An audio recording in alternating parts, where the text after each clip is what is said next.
Gaur egun ezagutzen ditugun ibilgailuak desagertzear daude. Itxuraz behintzat ibilgailu elektrikoak irabaziko du petrolioaren beharra duten ibilgailuak ordezkatzeko aspaldi hasi zuten lasterketa eta atzean utziko ditu gainerako lehiakide guztiak. Ibilgailu elektrikoaren motor isila hasi da poliki-poliki ordezkatzen errekuntza motorra. Datozen 30 minutuetan jakingo dugu zer egiten ari biren gure inguruan ibilgailu elektrikoaren alorrean. Eman diezaiogun hasiera Teknopolisi.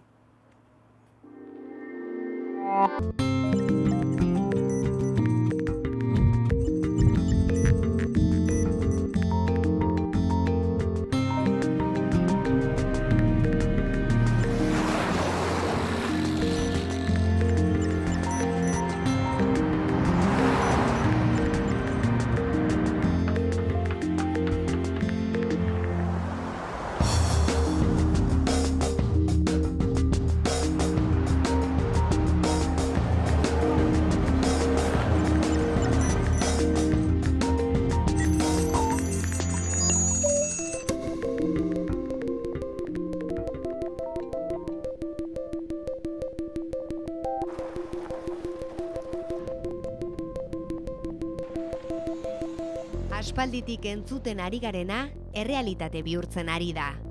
Ibilgailu elektrikoa hemen da. Autoekoizle guztiek atera dute edo ateratzekotan dira modelo elektrikoren bat. Hasieran prototipoak izan ziren, ideiak. Etorkizunean errepidean ibiliko ziren autoen hurbilketa bat. Etorkizuna ordea hemen da. Utilitarioek, lasterketa autoek eta luxuzko marka ezagunenek ere men egin diote elektrikoaren bideari. Aldaketa hortaz geldiezina da. Ideia horiek guztiak gauzatzen badira, autoaren industriak inoiz egin duen zilipurdirik zailena egingo du. Baina ez bakarrik industriak. Eraldaketa koro bat bizimodu eta ohitura berriak ekarriko ditu beste maila batzuetan. Azpiegitura elektrikoak eta gidari erabiltzaileak ere moldatu egin beharko dute. Auto hauek ez dira egunero errepidean ikusten ditugunak, salbuespena dira oraindik. Ibilgailu elektrikoa oharkabean ari da sartzen gure bizimoduan bi gurpilen gainean.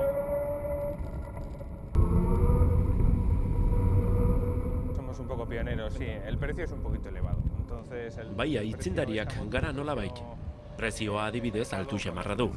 Beza barne eta gobernuaren laguntza kontuan izan da, motor honek 6.000 euro pasatxo balio ditu. 125eko motor baterako garestia da, baina 200eko baterako ez da asko. Eta hau tartekoa da.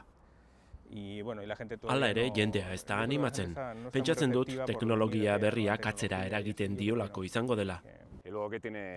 Autonomia da duen handikapik handiena. Ez da oraindik gasolin asko moto batena, eta horrek hirian erabiltzera mugatzen zaitu. Nik adibidez, 7-8 kilometro egiten ditut egunero Bilbon, eta oso ondo datorkit. Bilbon dauden aldapak kontuan hartuta, 50 edo 60 kilometrokora jaisten da autonomia. Txetxu eta Ramon bizitzen ari birena bat dator ibilgailu elektrikoen munduan barneratzen ari biren milaka aitzindarien esperientziarekin.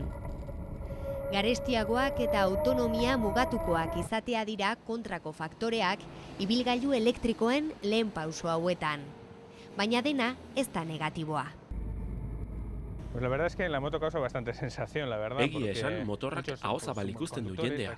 Gidariak, taksilariak eta beste motorzale batzuk harrituta gelditzen dira, zaratarik atera gabe eta bizi-bizi ibiltzen dela ikustean. Izan ere motor bizkorra da, eta potentzia handikoa. Gidatzea ere atseginagoa da, bitxia da hasieran. Vibrazioak ere desberdina dira. Ohiko motorretan ibili naiz ni urte askoan, eta hietatik jaitsitakoan dardara duzu gorputz osoan. Hemen ez, lasai zoaz eserita, oso sentsazio bitxia da.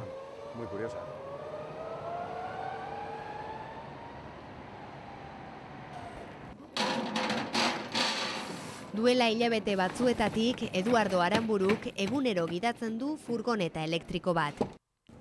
Eroski karabanduen etxez-etxeko banaketa zerbitzuaren arduraduna da Eduardo.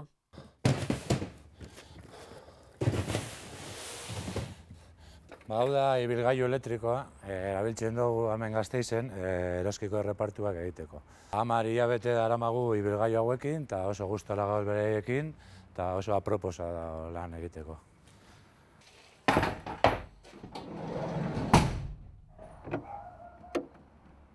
Ibilgailu honek ez duenez olioa edo iragazkiak aldatu beharrik, mantentzelanak, errazak eta merkeak dira. Motorrean du mugimendu bakarra, errotorearen biratze mugimendua. Pistoirik ez du eta pirabarkirik ere. Hau da Mercedes enpresak urte hasieran Eroskiri eman zion lehen 5 furgoneta elektrikoetako bat. Gasteizko lantegian seriean ekoitzi ziren lehen 5etako bat.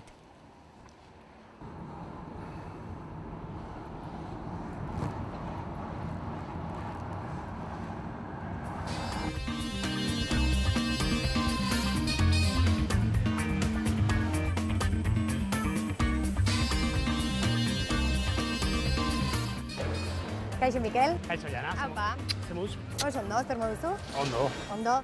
Aizu, Mikel, hemen 2 furgoneta elektrikoa ekoizten duzue, eta gainera katean egiten duzue ekoizpena. Horrela da. Eta gainera, denbora errekor batean, zupentzatu proiektua 2009 urtean onartu zala, eta 2010 urteko uztailean produkzioan ezarri denuela. Nola txertatu duzue ibilgailu elektrikoa zuen ekoizpen katean? Txertatu dugu lineak alden eta gutxien aldatzen. Linea gehienak ez dira enbeste aldatzen, batez ere agregatuen linea da motorra eta ardatzak muntatzen diren linea, hori da gehien aldatzen dana, eta hori da aldatu behar izan dugun linea. Linea nagusia, ez da? Nagusiena. Eta horrez gain, egokitu dugu gune bat, 10. linea bukatu ezkero, bateria beste leku baten montatzeko. Linea hori gehitu egin diozu, ez da? Gehitu egin diogu, bai, batez ere bateriak dauzkan neurriengatik, pisuagatik eta neurriengatik.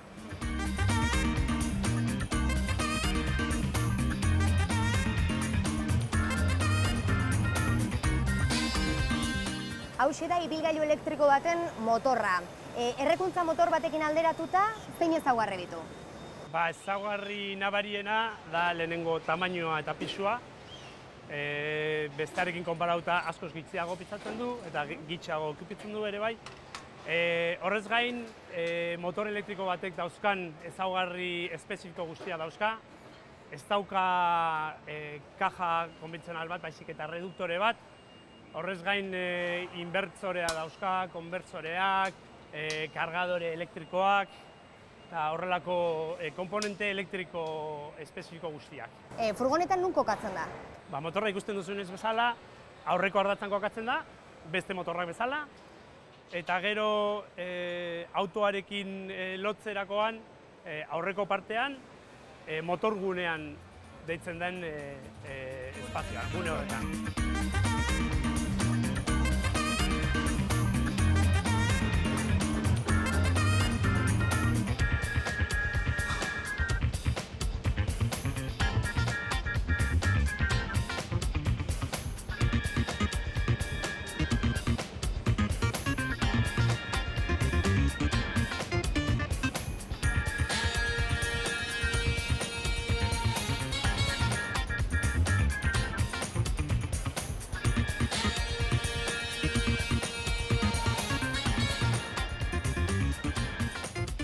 Zer ezaugarri ditu ibilgailu elektriko baten bateriak? Bateria batek izatzen ditu 550 kilo. 550 kilo. Eta neurri aldetik ere bai, luzeraz 2,40 eta zabaleraz 1,20 metro neurtzen ditu. Oso handia da, ez da? Zergatik da handia? Oso handia da, alde batetik, bito bezalako furgoneta bat mugitu behar dugulako, alden eta autonomia handiena lortu behar dalako, bateria ezin da handiagoa izan, gero eta handiagoa, gero eta gehiago, kotxeak gero eta gehiago pizatzen duelako, orduan beti konpromisu hori bilatzen da pisua ez hainbeste gehitzeko. Zer autonomia dute bateria hauek? Bateria honek 130 kilometroko autonomia dauka. 130 kilometroko autonomia. Bada beste gai bat hor, segurtasunarekin harremana duena, pentsatzen dut oso kontuan hartuko duzuela, adibidez, bateriaren kokapena erabakitzerako garaian. Horrela da, alde batetik bateria ezin da kokatu ez autoaren aurreko partean edo atzeko partean, ziurtasun arrazoiengatik. Kolpeengatik, ez? Hori da. Eta bestaldetik beste helburua zen, bito arrunta baten baldintza guztiak mantentzea. Eta alde horretatik, bai karga aldetik eta bai volumen aldetik betetzen dira ezaugarri berdinak.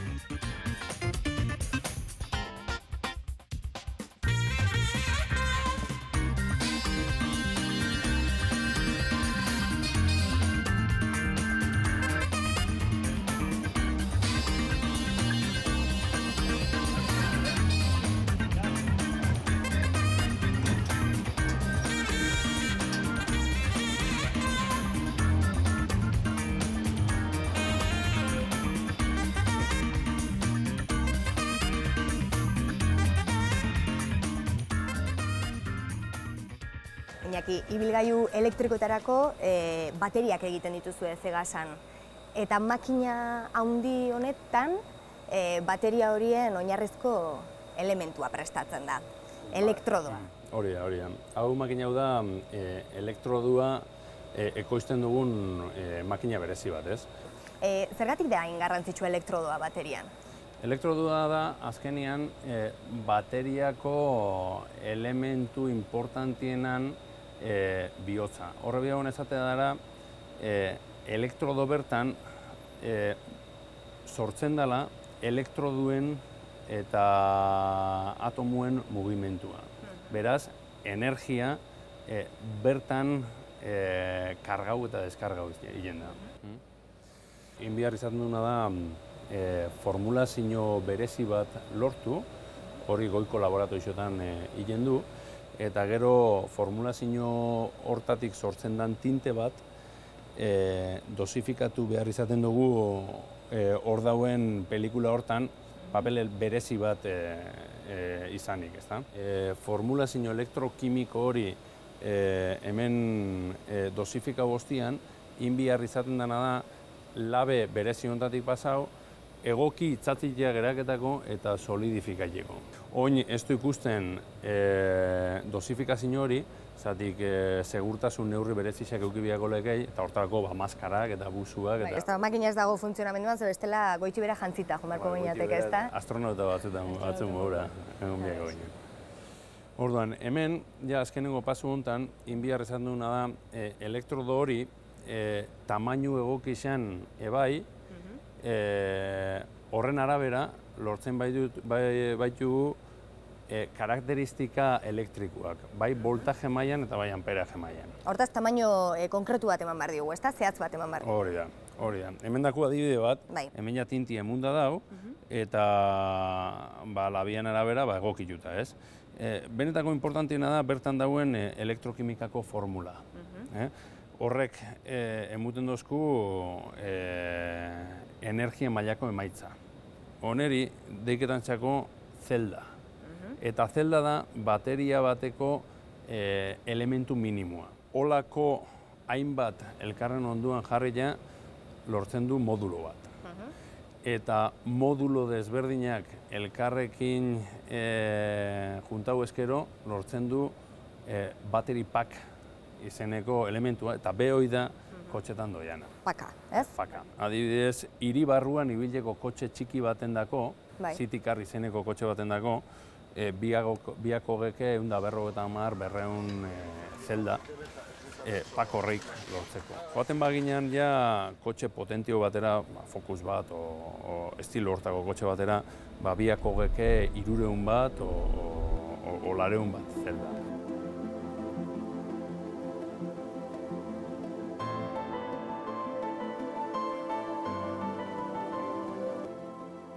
En Enrique Monasterio, ibilgailu elektrikoen karga kudeatzailearen zuzendaria, ibilgailu elektrikoek arrakasta izan dezaten, ibilgailua bera bezain garrantzitsua izango da kargetarako azpiegitura. Horretaz arduratzen zarete zuek. Sí, nosotros llegamos al convencimiento hace... Duela urte pare bat konturatu ginen, ibilgailu elektrikoaren erabiltzaileak seguru sentitu behar duela gidatzean.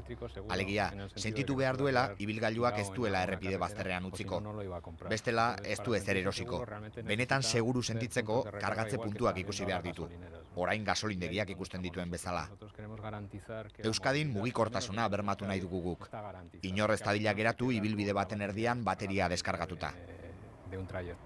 Zergatik izango da garrantzitsua sare elektrikoa adimenduna izatea, ibilgailu elektrikoak masiboki kargatu ahal izateko? Ibilgailu elektriko bat gauez kargatzeko adibidez, berdintzaigu 9etan hastea edo 12etan hastea. Nahikoa dugu goizeko 8etarako kargaturik egotearekin. Sare adimendun horrek erabakiko duena da noiz hasiko garen. Kargak gauez egitea garrantzitsua izango dela esan duzu, baina zergatik? Gauez, batez ere, denok lo gaudelako. Askoz gutxiago kontsumitzen dugu. Gure karga kurbaren profila sakonunean dago gune horretan. Gainera, inork imaginatuko ez zukeena gertatzen ari da azken urteotan. Batzuetan, gehiegizko ekoizpena daukagu gauez. Hainbeste sorkuntza eolikorekin eta oro har berriztagarriarekin, gaueko une batzuetan benetan behar duguna baino gehiago sortzen da. Orduan, horixe da une egokia energia hori nonbait gordetzeko. Honek energia metatu eta geroago erabiltzeko bateria bat dauka. Kargatze guztiek ez dute hainbat ordu iraungo, ibilgailu elektrikoak minutu gutxian kargatzea ere posible izango da. Kargatzerik zentzuzkoena geldoa da, gauez egingo duguna. Baina baditugu kargatzeko sistema azkarxeagoak eta baita azkarrak ere. Bilbotik Donostiara joan etorria egin nahi badut, oraingo autonomiarekin ezingo dut. Bidean geratu eta 10 minutuz kargatzea komeniko zait. Hori 5 urte barru prest egotekoa zen, baina jadanik badago. Baina gertatzen dena da, inbertsioa egitea eta jartzea falta dela. Teknologia prest dago, eta hori onartuko duten autoak ere bai. Gaur egun gasolindegi batean, minutu gutxian, ibilgailuari 700 kilometroko autonomia ematen diogu. Hemen, ohitura aldaketa garrantzitsua dago. Ohiturak aldatu egin beharko ditugu. Gehiagotan geratu beharko dugu. Baina era berean, egia da gure joan etorrien 180 baino gehiago 50 kilometro baino laburragoak direla. Sektore batzuetan ez da horrela. Baina etxetik lanera joan etorria egiten duen ohiko erabiltzaile batek 50 kilometro egiten ditu egunero. Asteburuan beharko du gehiago. 2 minutu gelditu ordez, gera dadila 10 minutu eta ardezala kafe bat. Ikusten dut eredu zarela, ibilgailu elektrikoa erabiltzen duzula egunero. Eta nik ez dut probatzeko aukera galdu nahi. Lo probamos, sí.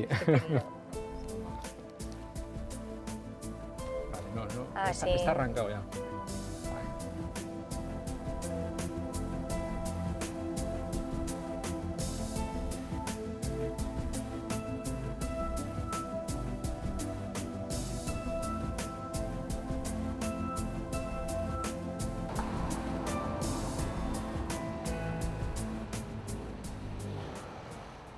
Laneguna bukatzeko, Eduardok Lurrazpiko aparkalekuan uzten du autoa, eroskin bertan. Ibilgailuak berriro kargatzeko pare bat toki egokitu bituztean. Eragiketa oso erraza da. Furgoneten gidarietako bakoitzak kode eta txartel bana bitu.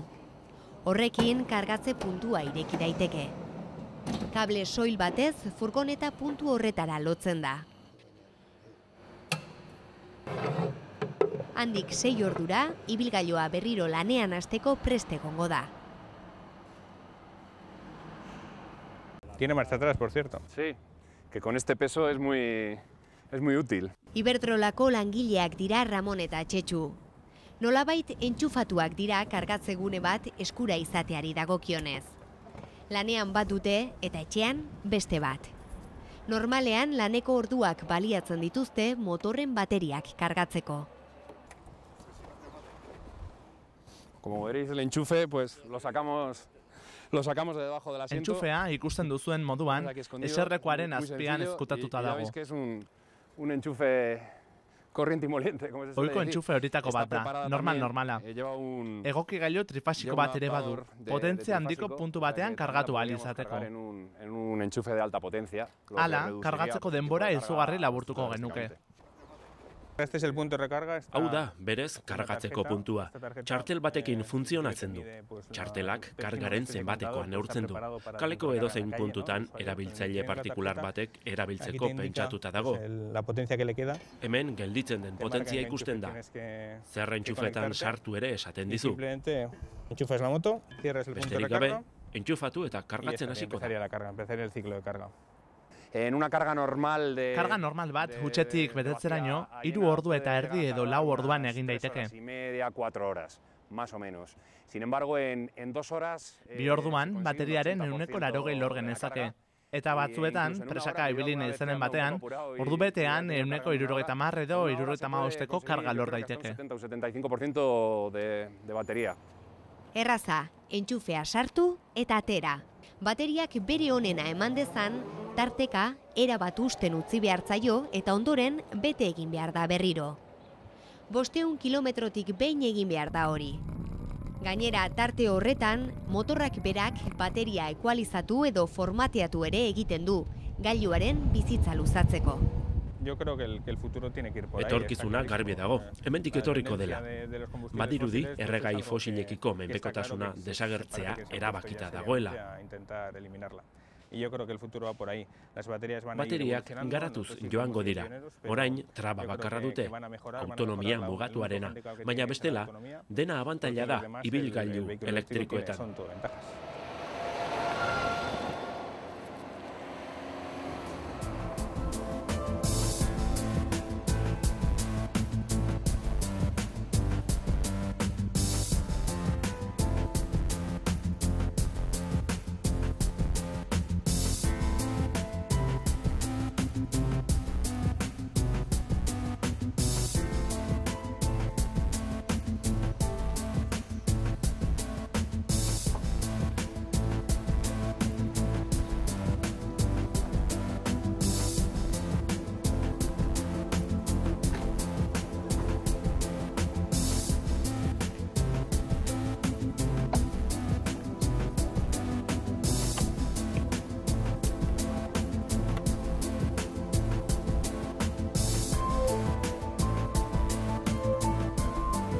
Jon, zergatik da beharrezkoa kargatze eredu estandar bat, ibilgailu elektriko guztietarako balioko duen entxufe bat? Ibilgailu elektrikoen alorrean eragotzi nahi dena da telefono mugikorrekin gertatu dena adibidez. Ekipo bakoitza bere kargagailuarekin etortzea. Hemen argi ikusten da ibilgailuak bidean kargatzeko modua izan behar dela. Posible izan behar duela Pirineoetatik hegoaldera naiz iparraldera dagoen operadore batekin kargatzea. Horri dagokionez, lortu alda herrialdeen arteko akordiorik. Sí, se ha llegado a acuerdos. Bai, merkatu batzuetan behin betiko akordioak lortu dira. Adibidez, Asian eta Estatu Batuetan behin betiko konektorea lortu dute. Es un conector de 5 pines. 5 ziri dituen karga monofasikoko konektorea da. Eta Europan konektore trifasiko baterako akordioa lortu da. 7 ziritakoa. Gero erakutsiko dizuet. Beraz, Europan entxufe unibertsala izango dela aurre ikusten da. Bai, konektore horretarako hainbat proposamen izan dira. Eta azkenean, Europako batzordeak aditu talde bati eskatu dio Europa mailako konektore bakar bati buruz erabakia har dezala. Eztabaidak plano teknikoa gainditu du, 2 proposamen zeuden eta ikuspegi teknikotik egokiak ziren biak. Orain maila politikora iritsi da. Merkatuaren zatiketa arriskua ekidi nahi delako. Konektore bakar bat egon dadila. Europako batasuneko herrialde guztietan gutxienez kargatzeko balio duena. Eta nolakoa izango da konektore europar hori? Irudi batek 1000 hitzek baino gehiago balio duela diotenez, hemen dugun konektorea erakutsi diezazueket. Esto sería el futuro conector. Hau da etorkizunean guztioi ezaguna egingo zaigun konektorea. Ikusten den bezala, 7 ziri dituen konektorea da. 7 ari eroale ditu. 3 faseetarako dira. Hemen lurra dauka. Hemen neutroa dauka. Eta hemen ari gidaria deitzen zaiona dauka. Entxufea detektatzeko aria da. Segurtasun neurri gehigarria da hau. Erabiltzaileentzat istripu arrisku oro ekidin nahi da. Hemen ikus daitekenez, ari hau besteak baino askoz laburragoa da. Kargatzen egonik, erabiltzaileren batek kendu nahi izan ezkero, txinpartarik bota ez dezan. Izan ere, beste arietara iritsi aurretik, elektrizitatea mozten duten errele batzuk daude.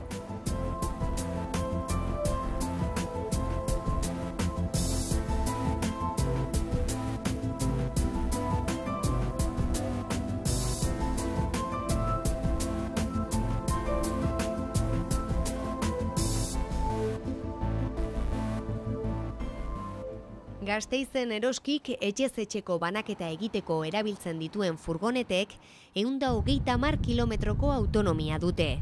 Eta orduko 80 kilometroko abiadura hartzeko gaitasuna dute. Batez ere banaketarako daude egokiturik. Oso erosoa da ibilgailu elektrikoa osoa, eta ez daka enbragerik, martxa automatika daka, eta oso erreza da gidatzeko, eta oso ondo da ibilgailua.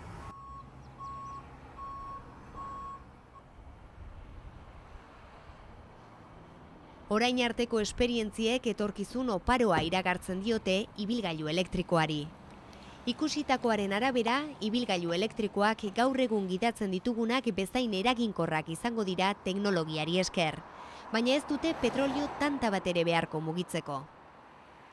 Elektrizitatearen gaur egungo salneurriak kontuan hartuta eta ibilgailu elektrikoen batez besteko kontsumoa ikusita, 100 kilometro egiteak €1,50 kostua izango du. Errekuntza motorreko ibilgailuek baino €4 gutxiago.